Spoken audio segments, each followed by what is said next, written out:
నూనె వేడెక్కేసింది. ఇందులోనికి ఒక చిన్న టేబుల్ స్పూను మెంతులు వేసుకోవాలి.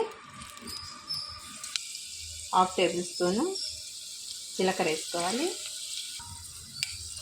సన్నగా తరిగి పెట్టుకున్న ఉల్లిపాయలు, పచ్చిమిర్చి వేసేసుకోవాలి.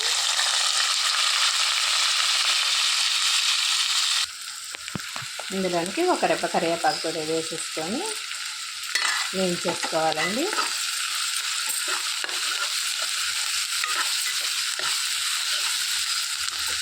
ఉల్లిపాయలు మంచి రంగు వచ్చే వరకు వేయించేసుకోవాలి.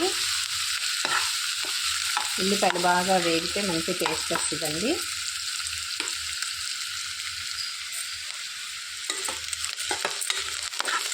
మంచిగా రంగు వచ్చేసేయండి. ఇందులోనికి 1/2 టేబుల్ స్పూన్ పసుపు వేసుకోవాలి.